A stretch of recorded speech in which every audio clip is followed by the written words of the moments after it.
Hello friends, welcome to this educational platform. आप सभी का आपके अपने इस एजुकेशनल प्लेटफॉर्म पर स्वागत है।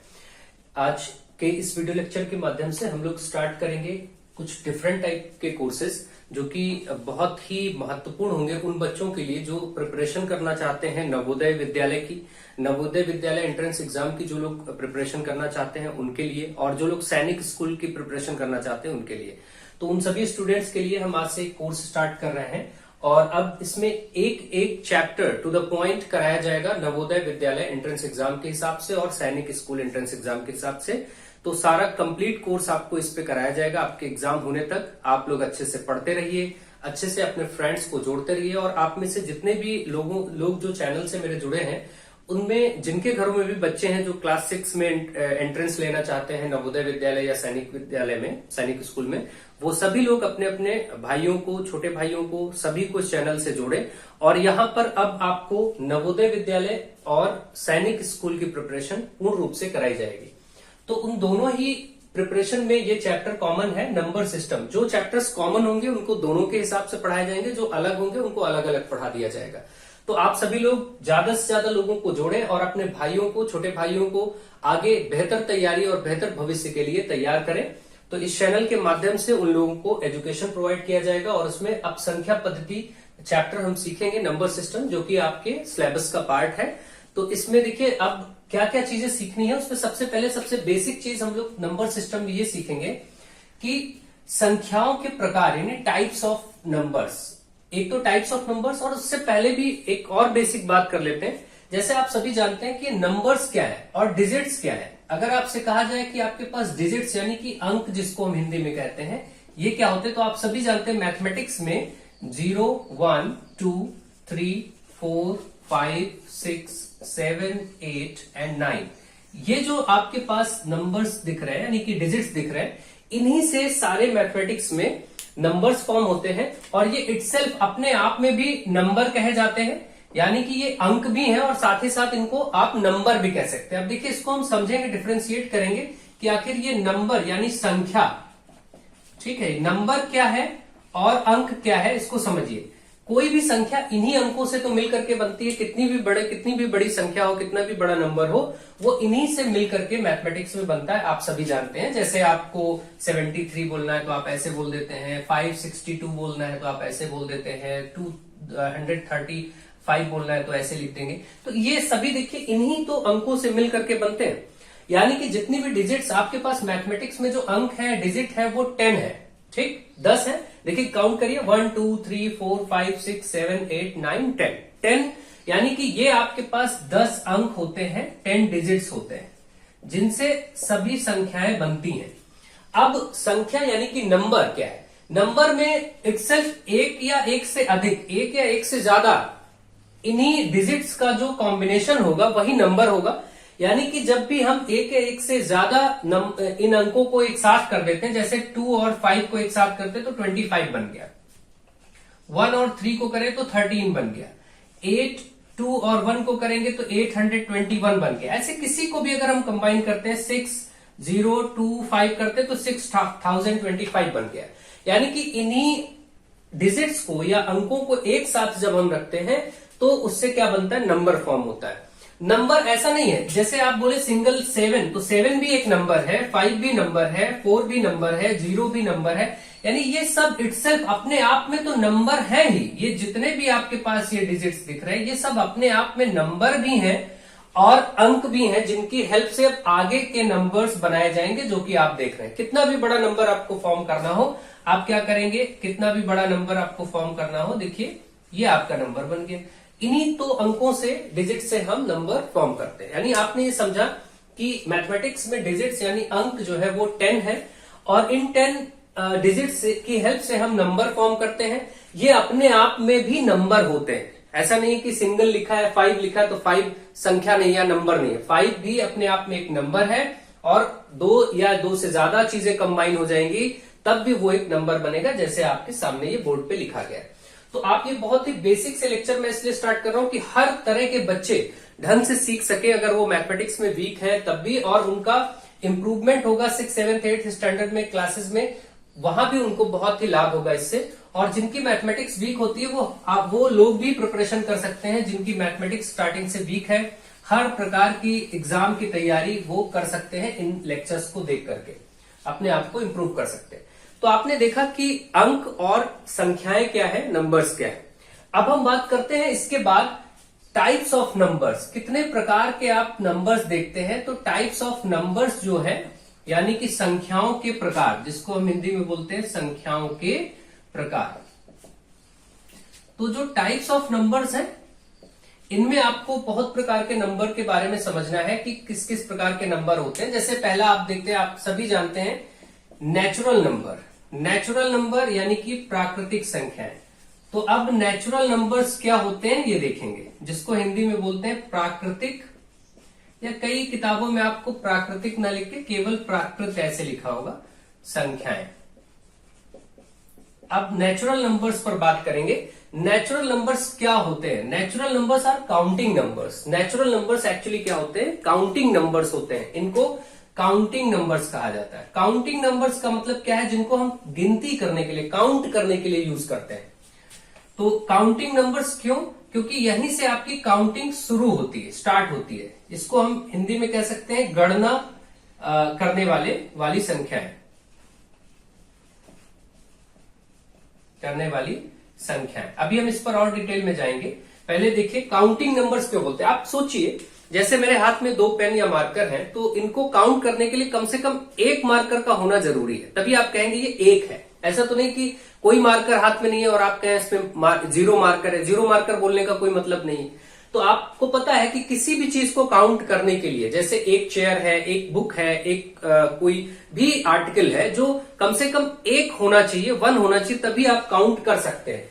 तो काउंटिंग नंबर्स क्या होते हैं, हमेशा 1 से स्टार्ट होते हैं। इसलिए नेचुरल नंबर भी 1 से स्टार्ट होते हैं। 1 2 3 4 5 6 और ऐसे करके इनका कोई अंत नहीं है। ये अनंत तक है, इनफाइनाइट है। अनंत मतलब जिसका कोई अंत नहीं, दैट इज इनफाइनाइट।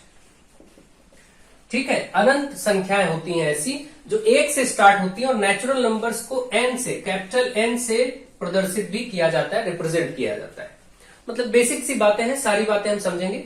तो नेचुरल नंबर्स आप समझ गए। प्राकृतिक संख्या कहां से स्टार्ट होती हैं, आप कोई भी आपसे पूछेगा तो नेचुरल नंबर्स ऑलवेज 1 से स्टार्ट होती हैं, उसमें 0 शामिल नहीं है। अभी तक आप देख रहे हैं इसमें 0 शामिल नहीं है। अब मैं आपसे एक क्वेश्चन पूछता हूं, आप लोग अभी आंसर करिएगा।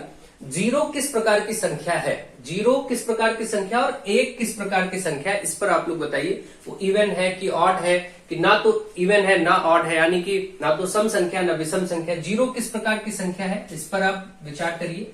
और 1 किस प्रकार की संख्या है, इस पर विचार करिए। अभी हम लोग धीरे धीरे आगे लेक्चर्स में बढ़ेंगे तो उस पर हम सीखेंगे, आपको आंसर मिल जाएगा। देखिए अब यहां से आप समझिए, नेचुरल नंबर्स आपने समझा कि ये काउंटिंग नंबर्स है, यानी कि गणना करने के लिए, किसी भी वस्तु को गिनने के लिए, गिनती में प्रयोग की जाने वाली संख्याओं को नेचुरल नंबर्स या प्राकृतिक संख्या कहते हैं। और ये 1 से प्रारंभ होकर के अनंत तक होती है। जैसे आपको कोई चीज गिननी हो, अब आसमान में कितने तारे हैं तो आप जानते हैं आप काउंट नहीं कर सकते, लेकिन है तो अनगिनत तारे हैं, बहुत सारे हैं, लेकिन आप उसको काउंट नहीं कर सकते। तो उसकी अंतिम सीमा का पता नहीं है, यानी अनंत है, वहां हम नहीं बता सकते, लेकिन स्टार्टिंग 1 से होगी और 1 से आप चीजों को गिनना स्टार्ट करते हैं। तो ये आपने समझा कि नेचुरल नंबर क्या होता है। नेचुरल नंबर के बाद अगला टाइप आता है होल नंबर, यानी कि पूर्ण संख्याएं। नेक्स्ट आपका टाइप है होल नंबर यानी पूर्ण संख्याएं, जिसको हम कहते हैं होल नंबर्स। तो जिसको हिंदी में कहा जाता है पूर्ण संख्याएं। अब देखिए ये बाइलिंगुअल क्लासेस है, दोनों लैंग्वेज में क्लास इसलिए की जाती है ताकि जो हिंदी मीडियम के बच्चे हैं, जो गांव में रहते हैं, वो भी कर सके, और जो सिटीज में है, शहरों में है, वो भी प्रिपरेशन करें। और हर एक बच्चे को कहीं न कहीं दोनों ही माध्यमों का ज्ञान होना चाहिए, दोनों मीडियम का ज्ञान होना चाहिए। इसलिए बाइलिंगुअल क्लासेस बहुत ही जरूरी है। आपकी हमारी इस कंट्री में दोनों ही भाषाओं का बराबर नॉलेज होना जरूरी है, क्योंकि कोई भी बच्चा आगे चल करके रहेगा तो इसी सोसाइटी में, इसी समाज में। तो आप सबको ये समझना है कि आपको दोनों चीजों का बेसिक नॉलेज होना ही चाहिए। ठीक है, कोई फर्क नहीं पड़ता कि आप इंग्लिश मीडियम में किस बोर्ड से हैं, क्या है, लेकिन कहीं ना कहीं जो बेसिक टर्म्स है उनकी जानकारी सबको होनी चाहिए। ठीक है, तो अब आप यहां पर देखिए होल नंबर्स क्या है। होल नंबर्स यानी कि पूर्ण संख्याएं क्या होती हैं। पूर्ण संख्याएं होंगी जब इसमें इसी प्राकृतिक संख्याओं के समूह में, जो आप ये देख रहे हैं प्राकृतिक संख्याएं क्या है, 1 से लेकर के इनफाइनाइट तक, अनंत तक है, तो ये इसी समूह में जब जीरो को ऐड कर दिया जाए, यानी जीरो भी शामिल कर दिया जाए, 0 1 2 3, अभी देखिए वहां 1 से स्टार्ट था, अब 0 से स्टार्ट हो रहा है, 0 1 2 3 4 5 6 7 इस तरीके से, और ये अनंत तक यानी इनफाइनाइट तक जाए, ये समूह जो होता है, ये सभी संख्याएं होल नंबर्स या पूर्ण संख्याएं कहलाती है। ठीक है, तो पूर्ण संख्या क्या है, होल नंबर्स क्या है, जब प्राकृतिक संख्याओं में जीरो को बढ़ा दिया जाता है तो वो संख्याओं का समूह पूर्ण संख्याएं कहलाता है। यानी जीरो से स्टार्ट होता है, जब पूर्ण संख्या कहां से स्टार्ट होती है, कहां से प्रारंभ होती है पूछा जाए तो जीरो से प्रारंभ होगी। पूर्ण संख्याएं जीरो से स्टार्ट होंगी और आपकी जो प्राकृतिक संख्या है वो 1 से स्टार्ट होंगी। ठीक, तो आप समझ गए होंगे। इस प्रकार से अब आपसे यहां से एक क्वेश्चन इन्हीं के बेस पे यहां से बनता है, दोनों के बारे में देखिए डिटेल में।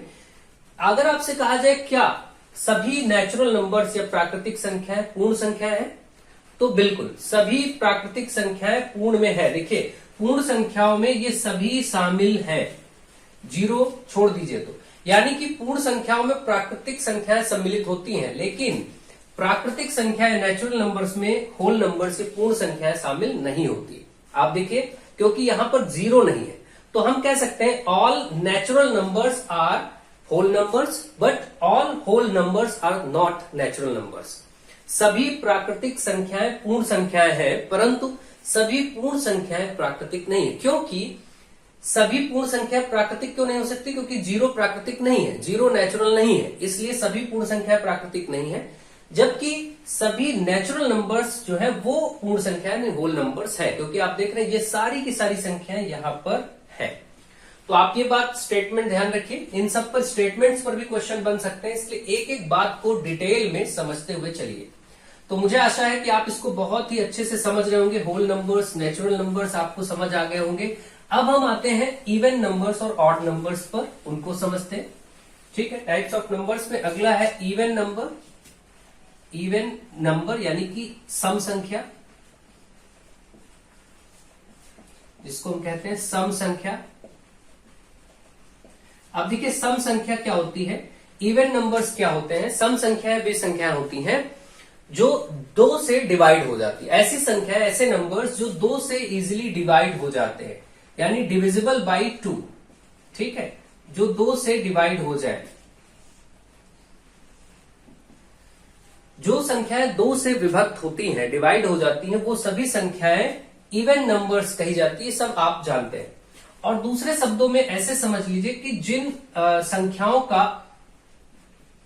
संख्याओं में देख करके पहचानने के लिए, या पहचानेंगे कैसे, जिन संख्याओं का अंतिम अंक, अंतिम डिजिट, लास्ट डिजिट, अंतिम अंक का मतलब लास्ट डिजिट यानी इकाई के प्लेस पर, यूनिट प्लेस पर जो अंक होता है, जिन संख्याओं का अंतिम अंक या तो 0 हो, 2 हो, 4 हो, 6 हो या फिर 8 हो, इनमें से कुछ होगा, वो सम संख्या होंगी, यानी इवन नंबर्स होगी। जैसे मैं आपसे एक एग्जांपल लिखता हूं 764, तो ये इवन नंबर है, इसका बस को लास्ट डिजिट देख लेंगे, 4 है जो कि इनमें से है। तो ये ऐसा नहीं कि 2 से डिवाइड करने लगे, ऐसा करने की जरूरत नहीं, देख के ही बता सकते हैं। जैसे 5301 और यहाँ 6, ये एक इतना बड़ा नंबर है, तो आप देख रहे हैं 53,016, इसमें लास्ट में 6 है, केवल लास्ट डिजिट देख करके ही ये बता सकते हैं कि ये इवन नंबर है, यानी कि सम संख्या है। ठीक है, तो इसी तरीके से ये जैसे 630 है, इसके पीछे 0 है, 0 को देख करके हम कह देंगे कि ये एक सम संख्या है। तो अगर इनमें से कोई भी अंक आखिरी अंक हो, यानी यूनिट डिजिट पर हो, तो वो सभी संख्याएं सम है, वो कितनी भी बड़ी संख्या क्यों ना हो, कोई फर्क नहीं पड़ता। ये देखिए इतनी बड़ी संख्या है, हम क्या देखेंगे, केवल लास्ट में 2 है, इसलिए ये क्या है, एक इवन नंबर है। तो इस तरीके से सम संख्याओं के बारे में आपको पता चल गया। और अब याद रखिए सम संख्या, क्योंकि जो संख्या 2 से कटती हैं उनको सम संख्या कहते हैं। तो यहां पर मैंने आपसे पूछा था 0 कैसी संख्या है, तो 0 भी एक प्रकार की सम संख्या होती है, ध्यान रखिएगा। क्योंकि 0 को भी आप 2 से डिवाइड करेंगे तो 0 ही आ जाएगा। भाई 0 को अगर डिवाइड किया जाए 2 से तो आंसर 0, क्योंकि 0 में किसी भी संख्या से डिवाइड होगा तो 0 ही आता है। लेकिन डिवाइड 2 से हो तो जाता है, इसलिए अगर देखा जाए तो कई बार ये कंफ्यूजन वाला विषय होता है और ये आप देखिए जेएनवी आपका जो एंट्रेंस एग्जाम था नवोदय विद्यालय का 2019 का पेपर उठाइए, वहां पर यह बात पूछी गई है कि ये जीरो कैसी संख्या है। तो जीरो एक सम संख्या है, इवन नंबर है, याद रखिएगा, इवन नंबर या सम संख्या है। तो इस बात को ध्यान रखेंगे, 2019 में ये पूछा भी गया है, इसलिए मैंने आपको ये अलग से भी पूछा और अलग से बता दिया। ठीक है, तो अब हम आगे आते हैं। आपने इवन नंबर सीख लिया, सम संख्या क्या है इनको अच्छे से आपने समझ लिया। अब हम आगे बढ़ते हैं और ऑड नंबर्स यानी विषम संख्याओं के बारे में देखते हैं कि विषम संख्याएं क्या होती हैं। अब अगला है विषम संख्याएं। विषम संख्याएं जिनको क्या बोलते हैं, ऑड नंबर्स कहते हैं इंग्लिश में।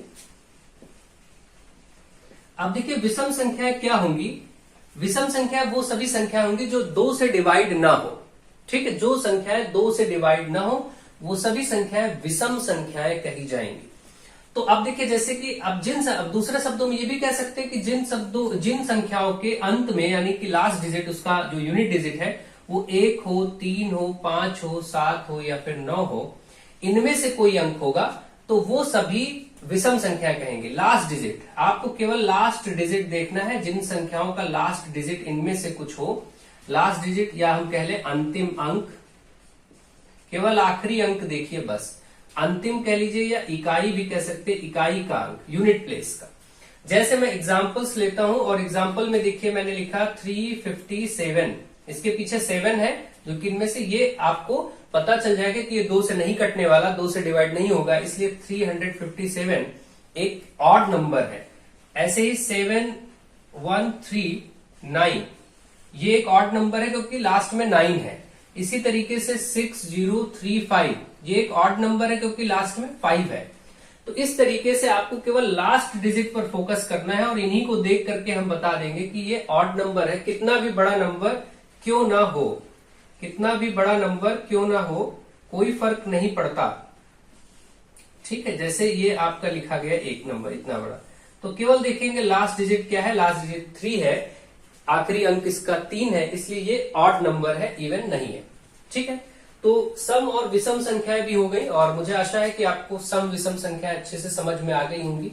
ठीक है, तो सम विषम संख्याओं के बारे में आपको सही से जानकारी हो गई होगी। अब देखिए सम संख्या क्योंकि 2 से कटती हैं, आप एक और पॉइंट ध्यान रखिए, सम संख्याओं का जो देखने का स्वरूप होता है, फॉर्म होता है, सम संख्या हमेशा 2n प्रकार की होती है। 2n का मतलब कि 2 की मल्टीपल होंगी, 2 की गुणज होती है। जैसे सम संख्याओं में हम 2 की जगह यहाँ पर 1 रख दे, 0 रख देंगे तब तो 0 ही आ जाएगा, 1 रखेंगे तो 2 आ जाएगा। देखिए n के प्लेस पर 2 रखेंगे तो 2 दूनी 4 हो जाता है, 2 2 4, n के प्लेस पर 3 रखेंगे 2 3 6 हो जाएगा, n के प्लेस पर आप 4 रखेंगे 2 4 8 हो जाएगा, या 2 चौके 8 हो जाएगा। तो इस तरीके से आप देख रहे हैं जितनी भी संख्याएं इसमें हम n के स्थान पर कोई भी मान 1 2 3 4 रखते हैं तो सब जो संख्याएं मिलती है वो सब सम संख्याएं मिल रही हैं। इसका मतलब सम संख्याओं का प्रकार होता है 2n या 2x लिख दिया जाएगा, कभी 2n लिख दिया जाएगा। और इन विषम संख्याओं का प्रकार होता है हमेशा 2n+1। 2n+1 का मतलब क्या है, देखिए यहां पर हम n की जगह पर अगर 1 रखें इस फॉर्मूले में, फॉर्म में, ये एक फॉर्म है। विषम संख्याओं का जो फॉर्म होता है, रूप होता है, वो ये होता है। जैसे n की जगह 1 रखेंगे तो आप देखिए 2 1 2 और +1 मिलके 3 आएगा। ऐसे ही देखिए n के प्लेस पर हम जब 2 रखेंगे तो 2 2 4 और उसमें 1 ऐड होगा तो आपका 5 आ जाएगा। ऐसे ही देखिए यहाँ पर 2, इसके बीच में कोई निशान नहीं तो गुणा माना जाता है, ध्यान रखिएगा। 2 और n के बीच में मल्टीप्लाई है। अगर ऐसे कभी 2x 3x ये सब लिखा जाता है तो इनके बीच में आप मल्टीप्लाई समझिएगा। ठीक है, तो जैसे यहाँ पर n है, यहाँ 3 रखेंगे, +1 करेंगे, 2 3 6 +1, 6 +1 मतलब ये 7 हो जाएगा। आप देख रहे हैं ये सभी नंबर जो आ रहे हैं ये सब ऑड नंबर्स आ रहे हैं, यानी विषम संख्याएं प्राप्त हो रही। तो विषम संख्याओं का प्रकार 2n+1 होता है और सम संख्याओं का प्रकार 2n होता है। ये भी आप ध्यान रखें, थोड़ा सा आउट ऑफ द वे चीजें हैं, समझना पड़ेगा और ये चीजें आप अच्छे से समझ भी पा रहे होंगे। ध्यान दीजिए और कोई दिक्कत की बात नहीं है, आप अच्छे से इसको सीख सकते हैं। चलिए आगे बढ़ते हैं। तो सम और विषम संख्याओं पर भी आपने अच्छे से समझ बना ली। अब हम लोग आते हैं भाज्य और अभाज्य संख्या। तो एक बात आती है आपकी अभाज्य संख्या क्या है। अभाज्य संख्याएं यानी कि जिनको हम कहते हैं प्राइम नंबर्स। क्या बोलते हैं, प्राइम नंबर्स। तो अभाज्य संख्याएं क्या है, इनको देखते हैं। प्राइम नंबर्स ऐसी संख्या होती है, ऐसे नंबर्स होते हैं जो या तो एक से डिवाइड होंगे या फिर इटसेल्फ, अपने आप से, स्वयं से। स्वयं का मतलब क्या हुआ, इटसेल्फ, नंबर इटसेल्फ। जैसे अगर 2 है तो 2 या तो 1 से कटता है या तो 2 अपने आप से 2 1 जा 2 होता है। 3 क्या है, 3 या तो 1 से कटेगा, एक को 3 बार करेंगे तो, या फिर क्या होगा, 3 अपने आप से 3 1 जा 3 कटेगा। 5 क्या है, 5 या तो 1 से कटेगा या तो सिर्फ अपने आप से 5 1 जा 5 होता है। ऐसे ही 7 भी क्या होगा, या तो 1 से और या 7 अपने आप से। अब 9 के बारे में अगर देखें तो 9 क्या होगा, 1 से भी कटेगा, 3 से भी कट जाता है और 9 अपने आप से। तो देखिए ये 3 से भी कट गया, तो ये इस डेफिनेशन को फॉलो नहीं करता, इसलिए 9 क्या है, अभाज्य संख्या या प्राइम नंबर नहीं है। सबसे छोटा प्राइम नंबर 2 होता है। सबसे छोटा स्मॉलेस्ट प्राइम नंबर अगर बात करें, सबसे छोटा स्मॉलेस्ट प्राइम नंबर की बात करें तो वो क्या होता है, 2 होता है। 2 ही एक ऐसा मात्र नंबर है, और एक और डिटेल, 2 ऐसा एक मात्र नंबर है जो स्मॉलेस्ट प्राइम नंबर है और जो इवन भी है। देखिए और कोई इवन नंबर, सम संख्या ऐसी नहीं है जो प्राइम हो, क्योंकि सोचिए अगर 2 के बाद अगला सम संख्या 4 है, फिर 6 है, 8 है, 10 है, 12 है, ये सब सम संख्याएं कहीं न कहीं अपने 1 से कटेंगी तो 2 से भी कट जाएंगे और अपने आप से। इसी तरीके से देखिए 2 से तो ये सब कटते ही कटते हैं और किसी से कटे न कटे, इसलिए ये और कोई ऐसा नंबर नहीं होता जो सम हो यानी इवन हो और प्राइम भी हो। केवल एकमात्र 2 ऐसी संख्या है जो इवन भी है और प्राइम भी है, तो इसको नोट कर लीजिए। 2 is the only number which is even as well as prime. 2 एकमात्र ऐसी संख्या है जो सम संख्या भी है और अभाज्य संख्या भी है, इसको आप लोग नोट कर लीजिए, ठीक है। तो ये बात आपको समझ में आ गई होगी, मुझे आशा है। और अभाज्य संख्या ऐसी संख्या है जो या तो 1 से विभक्त होती हैं या जिनका गुणनखंड फैक्टर 1 होता है या फिर इटसेल्फ नंबर ही होता है, नंबर स्वयं ही होता है, बस और कोई संख्या से ये सब नहीं कटती है संख्या, कोई भी। जैसे अब आगे की संख्या क्या होगी, 11 हो जाएगी, 13 हो जाएगी, 15 नहीं होगी क्योंकि वो 3 से 5 के टेबल में भी आ जाएगा, 3 के टेबल में भी आ जाएगा। इसके बाद 17 होगा, फिर 19 होगा एंड सो ऑन। इसी तरीके से नंबर्स बढ़ते जाएंगे जो कि अभाज्य संख्या या प्राइम नंबर्स होंगे, ठीक है। तो आपने ये देखा कि ठीक है, ऐसी संख्याएं जो या तो 1 से और या तो अपने आप से डिवाइड होंगी, वही संख्याएं प्राइम नंबर्स होंगे या अभाज्य संख्याएं होंगी। नेक्स्ट आता है भाज्य संख्या। भाज्य संख्याओं को कई बुक में यौगिक संख्याएं भी लिखते हैं, तो आप ध्यान रखिएगा। भाज्य संख्याएं क्या होती हैं, जिसको कंपोजिट नंबर कहते हैं। कंपोजिट नंबर्स, ठीक है। तो अब देखिए कंपोजिट नंबर्स क्या होते हैं। कंपोजिट नंबर्स वो नंबर्स होंगे, अब भाज्य वर्ड से पता चल रहा है, जो डिवाइड हो जाए 1 से और इटसेल्फ स्वयं से, और इसके अतिरिक्त कोई एक और संख्या, इनके अतिरिक्त एक स्वयं के अतिरिक्त, इसके अलावा कोई और भी गुणनखंड होगा, कोई और भी फैक्टर या गुणनखंड होगा। यानी आपने देखा कि जो भाज्य संख्या है इनकी विशेषता ये है कि वो 1 से कटेगी, अपने आप से कटेंगी। स्वयं का मतलब होता है itself, number itself, number itself, और वो 1 से, अपने आप से, और इसके अलावा किसी और संख्या से भी कट जाएंगी, डिवाइड हो जाएंगी। जैसे आप 4 को ले लीजिए, 4 क्या होगा, 1 से कटेगा, 2 से कटेगा और उसके बाद अपने आप से भी 4 से भी कट जाएगा। भाई 2 2 जा 4, 4 के बारे में अगर आप देखें तो 1 से तो कटेगा, 4 4 1 जा 4, 4 अपने आप से कटेगा और 2 से भी डिवाइड हो जाएगा। इसका मतलब कि ये नंबर भाज्य संख्या है, कंपोजिट नंबर है। इसी तरीके से 6 को ले लीजिए, 6 1 से भी कटेगा, 2 से भी कटेगा, 3 से भी कटेगा और अपने आप से भी कटेगा। तो 6 भी क्या है, एक कंपोजिट नंबर है। इसी तरीके से अभी आपने 9 देखा था, 1 से, 3 से और नंबर अपने आप से।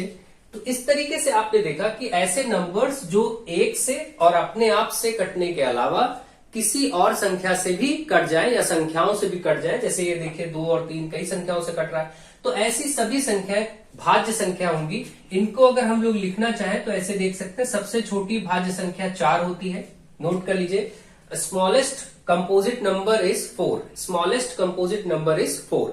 सबसे छोटी भाज्य संख्या 4 कहलाती है। फिर इसके बाद 4 के बाद तो आप आगे लिख ही लेंगे, 6 हो गया, 8 हो गया, 9 हो गया, फिर बहुत सारी हो गई, 10 हो गया, 12 हो गया, 15 हो गया, इस तरीके से बढ़ता जाएगा। और ये सभी कंपोजिट नंबर्स हैं, क्योंकि ये कुछ और संख्याओं से भी कट जाती हैं, डिवाइड हो जाती हैं। ठीक है, तो मुझे आशा है आपको भाज्य संख्या भी समझ में आ गई। अब हम बात कर लेते हैं इस 1 के बारे में, जो हमने दिया था कि ये 1 कैसी संख्या है।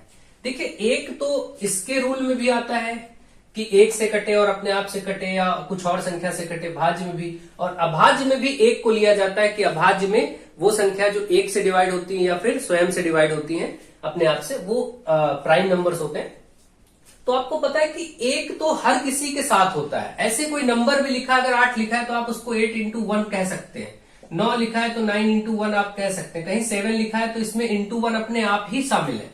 तो आपको ये मालूम है कि 1 तो हर जगह है, तो 1 के बारे में कोई विशेष एक रूल बन नहीं सकता। इसलिए ये कहा जाता है, 1 के बारे में नोट कर लीजिए, 1 ना तो भाज्य है, 1 जो संख्या है ना तो भाज्य है ना ही अभाज्य है। यानी कि इसको हिंदी में नोट करेंगे, इंग्लिश में बोलेंगे 1 is neither prime nor composite. 1 is neither prime number nor composite number. 1 ना तो प्राइम है ना कंपोजिट है। 1 के बारे में ये स्टेटमेंट याद रखिएगा। 0 के बारे में याद रखिएगा, 0 इज एन इवन नंबर। 0 को इवन की कैटेगरी में रखा जा सकता है। ऑल्दो इवन यानी सम संख्याएं स्टार्ट 2 से होती हैं, जब भी आपको लेना होता है 2, 4, 6, 8 ऐसे, वो अलग बात है। लेकिन 2 के बारे में कभी, 0 के बारे में अगर कभी पूछ लिया जाए तो आप बोलेंगे कि 0 सम संख्या की कैटेगरी में आता है, सम संख्या यानी इवन नंबर्स में आता है। और 1 के बारे में बोलेंगे 1 ना तो भाज्य है ना अभाज्य। कभी स्टेटमेंट वाइज क्वेश्चन आ जाए तो आप उसको इस प्रकार से कर सकते हैं और आंसर कर सकते हैं। तो मुझे आशा है कि आपको भाज्य अभाज्य पर भी विशेष जानकारी हो गई है। अब इसके बाद भाज्य अभाज्य के बाद हम फिर से आते हैं टाइप्स ऑफ नंबर्स में आगे बढ़ते हैं, और यहां पर हम देखेंगे परिमेय और अपरिमेय नंबर। ठीक है, अब इसके बाद आएगा परिमेय संख्याएं, जिसको हम बोलते हैं रैशनल नंबर्स। इससे पहले एक और चीज, इससे पहले हम इंटीजर्स की बात कर लेते हैं, जो कि छूट गया है। पूर्णांक क्या होता है? पूर्णांक और अपूर्णांक भी कई बार आ जाता है। पूर्णांक जिनको इंटीजर कहते हैं, पूर्णांक मतलब पूरे पूरे अंक होने चाहिए, टोटल डिजिट्स में होना चाहिए। पूर्णांक आपको पता है 0 से लेकर के इधर +1, +2, प्लस की संख्या होती है। जैसे एक नंबर लाइन होती है तो बीच में 0 होता है, फिर 1, 2, 3, 4, 5 इधर सारे धनात्मक यानी पॉजिटिव नंबर्स होते हैं, और इधर सारे ऋणात्मक यानी नेगेटिव नंबर्स होते हैं नंबर लाइन पे। -1, -2, -3, -4, -5 एंड सो ऑन। इसकी भी कोई लिमिट नहीं है, इधर पॉजिटिव नंबर्स की भी कोई लिमिट नहीं है। तो यानी आपको ये पता है कि सारे के सारे positive numbers, all positive numbers, all positive numbers, और सारे के सारे नेगेटिव नंबर्स यानी कि ऑल नेगेटिव नंबर्स, सभी ऋणात्मक संख्याएं, और ये जो 0 है यानी कि 0। तो आप ये बोलेंगे कि इंटीजर क्या होते हैं? Integer is the combination of all positive numbers, negative numbers as well as 0। यानी कि 0 सभी धनात्मक संख्या और सभी ऋणात्मक संख्याएं मिल करके पूर्णांक कहलाती है। सभी, जैसे हम कहें कि क्या -7 पूर्णांक है? बिल्कुल है। 11 पूर्णांक है? बिल्कुल है। 132 पूर्णांक है? बिल्कुल है। 6 पूर्णांक है, 5 पूर्णांक है, -2 पूर्णांक है, 0 भी पूर्णांक है। ठीक, लेकिन कभी ऐसा नहीं हो सकता कि 4.31 ये पूर्णांक नहीं है, क्योंकि इसमें डेसिमल में आ गया। डेसिमल में 2 पार्ट होते हैं, एक जैसे 4.31 हमने कहा, एक पार्ट ये वाला और एक पार्ट इधर वाला। तो डेसिमल के इधर जो कंप्लीट नंबर है ये तो पूर्णांक है, लेकिन इधर वाला पार्ट जो है वो अपूर्णांक है। ठीक है, तो ये ध्यान रखें कि इसमें कभी कभी डेसिमल पार्ट और कंप्लीट पार्ट नंबर होता है, इंटीजर और डेसिमल दोनों। तो ये चीज याद रखें कि ऐसे नंबर्स जो डिवाइड में हो, जैसे 7/2, जिनकी वैल्यू क्या हो, डिवाइड में तो है जैसे अपॉन में लिखे, लेकिन इसकी वैल्यू भी डेसिमल में आनी चाहिए। अब मान लीजिए कहीं 8/2 लिखा है तो इसकी वैल्यू कंप्लीट आएगी 4, तो 4 इज इंटीजर। आप इसको चेक जरूर कर लीजिएगा कि कौन इंटीजर है कौन नहीं। कई बार आपसे क्वेश्चन दे दिया कि इसमें से कौन सा इंटीजर है या कौन सा इंटीजर नहीं है, 7/2 लिख दिया, 8/2 लिख दिया, 9/3 लिख दिया, 25/5 लिख दिया। अब आपसे कहा इनमें से कौन सा इंटीजर नहीं है 4 ऑप्शंस में, तो आप इसी को टिक करेंगे क्योंकि इसकी वैल्यू 3.5 होगी, इसकी 4 होगी, इसकी 3 होगी और ये 5 जा 15। तो ये तो तीनों देखिए आपके पूर्णांक है, लेकिन ये पूर्णांक नहीं है। तो इस तरीके से अगर कोई घुमावदार क्वेश्चन बनता है बेसिक नॉलेज चेक करने के लिए, तो आप इन चीजों को समझे रहिए कि उसका मतलब क्या है। ठीक है, तो आप समझ गए कि जितने भी नंबर्स इस तरीके से हैं उसमें पूर्णांक, और इनको कैसे समझेंगे कि पूर्णांक होते क्या है, इंटीजर्स क्या होते हैं। ठीक है, तो मुझे आशा है कि आपको ये पूरे डिटेल में चीजें समझ में आ गई होंगी कि किस प्रकार से इनको हम समझेंगे और इनके बारे में हम लोग सीखेंगे। अब हम आते हैं उसी पुराने टॉपिक पर, दैट इज परिमेय यानी कि रैशनल नंबर्स। परिमेय संख्याएं क्या है? परिमेय संख्या जिसको आप इंग्लिश में कहेंगे रैशनल नंबर्स। रैशनल नंबर्स, अब देखिए हम रैशनल नंबर्स पे बात करेंगे। तो अब प्राकृतिक संख्याएं क्या है, यानी रैशनल नंबर्स क्या है? ऐसी संख्याएं, ऐसे नंबर्स जिनको हम a/b के रूप में लिख सकते। a/b कहने का मतलब सिर्फ इतना है जिनको हम फ्रैक्शन फॉर्म में लिख सकें। फ्रैक्शन फॉर्म में लिख सके। फ्रैक्शन फॉर्म मतलब भिन्न के रूप में। फ्रैक्शन का मतलब क्या होता है? भिन्न रूप, यानी कि भिन्न के रूप में, फ्रैक्शन के रूप में लिख सके। और जहां पर b जीरो ना हो, b जीरो ना हो का मतलब जिसका डिनोमिनेटर जीरो ना हो, उस फ्रैक्शन में जो डिनोमिनेटर हो वो जीरो ना हो। ठीक, ये बात याद रखेंगे। Denominator is not equal to zero. ये बात, डिनोमिनेटर का मतलब क्या होता है? हिंदी में हर बोलते हैं। देखिए कोई भी भिन्न, ये जो a/b के रूप में होती है, इसमें दो चीजें होती है। ऊपर वाले को अंश कहा जाता है, नीचे वाले को हर कहा जाता है। आप सभी पढ़ चुके होंगे। अंश को इंग्लिश में न्यूमरेटर कहते हैं, न्यूमरेटर, और ये होता है डिनोमिनेटर। ठीक है, तो कोई भी फ्रैक्शन जिसका नीचे का पार्ट जीरो ना हो, यानी हर वाला हिस्सा, डिनोमिनेटर वाला हिस्सा जीरो ना हो, और वो इस फॉर्मेट में लिखा जा सके, तो उसको हम परिमेय संख्या, रैशनल नंबर कहते हैं। जैसे अगर कहा जाए 3/5, क्या ये रैशनल नंबर है? बिल्कुल, क्योंकि इसमें देखिए नीचे 5 है। अगर कहा जाए 7/11, तो बिल्कुल ये रैशनल नंबर है। अगर कहा जाए -5/13, तो रैशनल नंबर है। प्लस माइनस कुछ भी, उससे फर्क नहीं पड़ता। और अगर आपसे कहा जाए कि 7/0, क्या ये रैशनल नंबर है? तो ये रैशनल नंबर नहीं होगा, क्योंकि नीचे जीरो नहीं हो सकता। लेकिन अगर कहा जाए 0/7, ऊपर जीरो हो किसी भी संख्या में, तो ये रैशनल नंबर है। अगर कहा जाए 0/5, तो ये रैशनल नंबर है। इटसेल्फ जीरो ही अपने आप में रैशनल नंबर है। ठीक है, तो ये बात याद रखिए। लेकिन कभी भी 1/0 ऐसे नीचे जीरो है, तो ये रैशनल नंबर नहीं होगा। ठीक है, ध्यान रखिए। ये रैशनल नंबर है, ये रैशनल नंबर है, ये भी रैशनल नंबर है। लेकिन इस तरीके से 1/0 या फिर कहीं कह दिया जाए 13/0, तो ये सभी रैशनल नंबर्स नहीं है। ये ध्यान रखेंगे, ये इररेशनल हो जाएंगे। अभी आप लोग आगे बढ़ेंगे तब उसको भी सीखेंगे। तो आप इस बात को समझ गए। ऐसे कोई संख्या लिखी 8, तो 8 के नीचे अपने आप अपॉन में 1 तो होता ही है, आप जानते हैं 1 से सब डिवाइड हो जाते हैं। ऐसे ही 7 लिखा है, 5 लिखा है, -3 लिखा है, -11 लिखा है, कुछ भी, ये सभी नंबर्स क्या है? ये सभी नंबर्स परिमेय संख्या है, रैशनल नंबर्स है। या कुछ संख्या रूट में भी लिख लेते हैं। मान लीजिए रूट में 4 लिखा है, तो इसका रूट निकल आएगा 2, तो ये रैशनल है। रूट में अगर 9 लिखा है, तो इसका रूट होता है 3, आप जानते हैं 9 का स्क्वायर रूट निकाल के 3 आता है।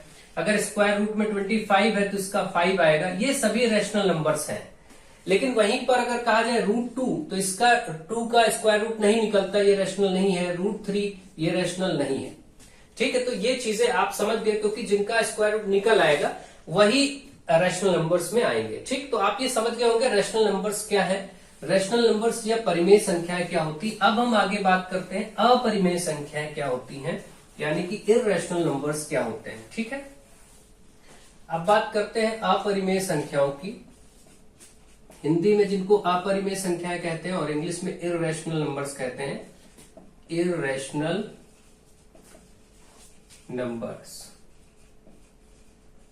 ठीक है, तो इन पर बात करते हैं और इनको देखते हैं। देखिए अब इसमें क्या होगा, अपरिमेय संख्याओं में इसका सीधा सा मतलब है जिनको a/b या p/q के रूप में नहीं लिखा जा सकता, यानी कि जिनको भिन्न के रूप में नहीं लिख सकते, नहीं लिखा जा सकता है। इसका ये आपको ध्यान रखना है, इसको इस रूप में नहीं, जैसे √2 क्या था, इसका रूट निकलेगा ही नहीं, √2 में निकलेगा भी तो कभी एंड नहीं होगा। इस तरीके से √2, √3, √5, √7, ठीक, ये सभी इररेशनल नंबर्स हैं। इररेशनल नंबर में एक और नंबर आता है जिसको आप ध्यान रखेंगे, दैट इज मोस्ट इंपॉर्टेंट, पूछा जाता है पाई। इसको ऐसे जो बनता है इसको एक लेटर बोलते हैं पाई, ग्रीक लेटर है। पाई की वैल्यू वैसे हम लोग मैथमेटिक्स में जब क्वेश्चन सॉल्व करते हैं तो 22/7 लिख लेते हैं, जो कि देखने में रैशनल लगता है कि ये तो P/Q है, बट ये 22/7 पाई का एग्जैक्ट मान नहीं, एग्जैक्ट वैल्यू नहीं है। इसलिए 22/7 तो एक नियरेस्ट वैल्यू ऐसे सुविधा के लिए ले लिया गया है सॉल्व करने के लिए। वास्तव में पाई का मान कोई भी कंप्यूटर फाइंड नहीं कर सका। पाई की जो वैल्यू है उसको बहुत सारे डेसिमल प्लेस तक डिवाइड करते चले गए, लेकिन उसकी कोई एग्जैक्ट वैल्यू फाइंड नहीं हुई। इसलिए पाई क्या है, एक अपरिमेय संख्या है, इररेशनल नंबर है। ध्यान रखिएगा, पाई के बारे में पूछा जा सकता है, इसलिए स्टार बना दिया। पाई कैसी संख्या है, पाई एक अपरिमेय इररेशनल नंबर है, ठीक। तो इस प्रकार की संख्या है जिनका अब जैसे देखिए 4 का स्क्वायर रूट हो जाता है 2, तो ये क्या है, ये अपरिमेय नहीं बल्कि ये परिमेय है, क्योंकि इसकी वैल्यू निकल जाती है। तो इस तरीके से आप ध्यान रखेंगे, ऐसे नंबर्स को अपरिमेय कहते हैं। और इन नंबर्स के साथ अगर हम कुछ जोड़ते हैं, जैसे 3 + √2, तो हमें पता है √2 अपरिमेय है, इसमें कुछ भी जोड़ेंगे घटाएंगे वो सब अपरिमेय होगा। जैसे हम कहें 7 × √2, ये भी अपरिमेय हो जाएगा। 7 के साथ √2 मल्टीप्लाई में है, तो ये √2 के साथ कॉम्बिनेशन में या इनके साथ अपरिमेय संख्याओं के साथ कोई भी कॉम्बिनेशन बनाए, जैसे हम कहें कि 13 - √5 के साथ, तो ये भी क्या होगा, इररेशनल होगा, वो रेशनल नहीं हो सकता, क्योंकि इसकी वैल्यू एग्जैक्ट मिलेगी नहीं। तो उसी तरीके से ये भी नहीं बता सकते। इसी तरीके से अगर हम कहते हैं 2 - √3, 2 + √3, ये सभी संख्याओं के कॉम्बिनेशन जो इनके साथ बन रहे हैं ये इररेशनल है। जैसे आपका कहीं पर मिला 7 √5/2, ये भी इररेशनल है, ठीक है। तो इन बातों को ध्यान रखें, अच्छे से समझें, और इररेशनल नंबर्स को आप, मुझे आशा है कि आप समझ गए होंगे कि इररेशनल नंबर्स अपरिमेय संख्याएं क्या होती हैं, ठीक। तो अपरिमेय संख्याओं को विस्तार से आपने अच्छे से समझ लिया है, परिमेय अपरिमेय भी संख्या हो गई। अब बात आती है, एक संख्या होती है टाइप सह अभाज्य संख्या, सह अभाज्य संख्या या संख्याएं, जिसको हम कहते हैं को प्राइम नंबर्स। अभी आपने प्राइम नंबर्स पढ़ा था, अब आप देख लीजिए को प्राइम नंबर्स। को प्राइम का मतलब, को वर्ड का मतलब साथ साथ, संख्याएं एक साथ होगी, एक से अधिक संख्याएं होंगी। जैसे 1 के साथ 3 हो गया, 1 के साथ 2 हो गया, 1 के साथ कोई भी संख्या होगी जोड़े में, वो को प्राइम होगी। या फिर 2 और 3 हो गया। देखिए, को प्राइम नंबर्स की डेफिनेशन ये होती है कि जिनका कोई कॉमन फैक्टर ना बने, कॉमन फैक्टर ना हो। It has no common factor, no common value. इन नंबर्स में कुछ कॉमन नहीं मिलेगा, ऐसा नहीं। जैसे देखिए, कॉमन का मतलब जैसे 2 और 6 ऐसे नहीं लिख सकते, क्योंकि 2 और 6 में 2 कॉमन है। 2 × 3 = 6 होता है, 6 में भी 2 मिल जाएगा, इसलिए ये जो है ये को प्राइम नहीं है। लेकिन ये सभी को प्राइम है, क्योंकि इसमें कोई कॉमन नहीं। जैसे मैं कहूं 2, 3, 5, 3 नंबर ले लिए एक साथ, इनमें कोई भी एक ही टेबल में नहीं मिलेंगे, आएंगे, यानी इनमें कुछ कॉमन नहीं है, तो ये को प्राइम है, सहअभाज्य संख्याएं हैं। ठीक इसी तरीके से 4, 5 क्या है, सहअभाज्य संख्या, क्योंकि 4 और 5 में कुछ भी कॉमन नहीं है। लेकिन अगर मैं कहूं 4, 8 और 12 इनमें कॉमन है, ठीक है, तो ये वाला जोड़ा जो दिख रहा है आपका, ये को प्राइम नहीं होगा। ठीक, ध्यान से समझिए। तो इसको आपको अच्छे से समझना है कि को प्राइम नंबर्स ऐसे नंबर्स का ग्रुप होता है, कॉम्बिनेशन होता है, जिनका कोई कॉमन फैक्टर ना हो, कोई उभयनिष्ठ गुणनखंड ना हो। कॉमन वर्ड को क्या बोलते हैं, उभयनिष्ठ। जिनमें कोई कॉमन फैक्टर या उभयनिष्ठ गुणनखंड ना हो, कोई संख्या ऐसी ना हो जो कॉमन हो। ठीक, तो वो संख्याएं सहभाज्य कही जाएंगी। और एक और बात, इन सबका अभी आगे आप पढ़ेंगे HCF एंड LCM। तो ये वर्ड जब चैप्टर पढ़ेंगे तो वहां भी मैं सिखाऊंगा, लेकिन मैं अभी से बता देता हूं क्या होता है ये नहीं। लेकिन नोट कर लीजिए एक लाइन कि जो को प्राइम नंबर का जो HCF होता है, HCF को हिंदी में मासा या महत्तम समापवर्तक कहते हैं। HCF ऑफ को प्राइम नंबर्स, यानी कि को प्राइम नंबर्स का जब भी HCF लिया जाएगा तो वो 1 आता है। इस स्टेटमेंट को बहुत पूछा जा सकता है, ध्यान रखिएगा, इंपॉर्टेंट पॉइंट है। अगर इनका आप मासा HCF निकालेंगे तो हमेशा HCF 1 आएगा। को प्राइम नंबर्स का HCF 1 आता है, इसलिए आप इसको ध्यान रखेंगे कि कई बार ये क्वेश्चन पूछा जाता है कि सहभाज्य संख्याओं का मासा कितना होता है 1 या HCF कितना होता है तो 1। ये बात अक्सर पूछ ली जाती है। तो मुझे आशा है अब आप इसको अच्छे से समझ गए होंगे डिटेल में कि को प्राइम नंबर्स क्या होते हैं और इनके बारे में भी आपकी एक अच्छी समझ हो गई होगी। इसके बाद अब आपका सहभाज्य के बाद अब एक संख्या आ जाती है वास्तविक संख्या, जिसको रियल नंबर कहते हैं। वास्तविक संख्याएं, रियल नंबर्स। देखिए रियल नंबर्स या वास्तविक संख्याएं क्या होती हैं? ऐसी संख्याएं जो परिमेय अपरिमेय आपने पढ़ा सभी मिला करके, जितनी भी परिमेय संख्याओं के बारे में आपने पढ़ा ये सब प्लस जितनी अपरिमेय संख्याएं भी आपने पढ़ी, टोटल मिला करके कंबाइंड फॉर्म में सब ही वास्तविक है, रियल है। ठीक, तो आपको ये पता चल गया all rational and irrational numbers are real number. सभी वास्तविक संख्याओं के अंतर्गत सभी परिमेय संख्याएं भी आती हैं और सभी अपरिमेय संख्याएं भी आती हैं। ठीक है, तो जैसे अगर पूछा जाए √2 वास्तविक है, √3 वास्तविक है, 5 है, 5/7 है, 13/17 है, 2/3 है। ये सभी क्या है? रेशनल ये सभी वास्तविक नंबर्स हैं, यानी वास्तविक संख्याएं यानी रियल नंबर्स हैं। ठीक है, ये सभी के सभी रियल नंबर्स हैं। ओके, तो ये बात आप समझ गए होंगे अच्छे से कि वास्तविक संख्या क्या है। आज के इस लेक्चर में हम लोग यहीं तक चीजों को रखते हैं और मैक्सिमम सारे टाइप हो चुके हैं। अब कभी कभी देखिए वो एक दो चीजें और आती हैं, अब मैं आगे देखूंगा। चलिए अभी मैं इसको यहीं पर रखता हूं, इतना ही अभी आज के लेक्चर में रखते हैं टाइप्स ऑफ नंबर्स में। और मुझे आशा है कि आपको सभी प्रकार की संख्याओं पर विशेष नॉलेज हो गया होगा, अच्छे से आपने सीख लिया होगा कि किन किन संख्याओं को कैसे परखते हैं, कैसे समझते हैं। और एग्जामिनेशंस में ये सब चीजें पूछी जाती हैं। जैसे अभी मैंने 2019 का एक क्वेश्चन आपको दिया था, तो यहां पर आपको पूरा चैप्टर विशेष रूप से सिखाया जाएगा। इसके साथ आप सभी स्टूडेंट्स मेरा एप्लीकेशन डाउनलोड कर सकते हैं प्ले स्टोर से। गूगल प्ले स्टोर पे आप जा करके एप्लीकेशन भी डाउनलोड कर सकते हैं, जो कि आशीष सर स्टडी जोन, आशीष सर स्टडी जोन टाइप करके, आशीष सर स्टडी जोन आप टाइप करेंगे तो आपको प्ले स्टोर पर मेरा एप्लीकेशन मिल जाएगा। उस एप्लीकेशन पर आगे आने वाले समय में आपको इसके जो भी आपके जवाहर नवोदय विद्यालय और सैनिक स्कूल के टेस्ट पेपर्स भी मिल जाएंगे, उसको आप कर सकते हैं, आगे चल करके प्रोवाइड किया जाएगा। तो अभी फिलहाल आप लोग इसको सीखिए, करिए और अपने सभी साथियों को जोड़ते रहिए। जितने भी फ्रेंड्स हो मैक्सिमम लोगों को शेयर करिए, इस चैनल के बारे में बताइए और अपना अच्छे से प्रिपरेशन करिए, ताकि अभी से बेसिक से आप अपने आप को जब स्ट्रांग करेंगे तो आगे आपको कोई भी प्रॉब्लम नहीं होगी। अच्छे से अच्छी शिक्षा प्राप्त करें, आगे बढ़ें। So thank you to all of you.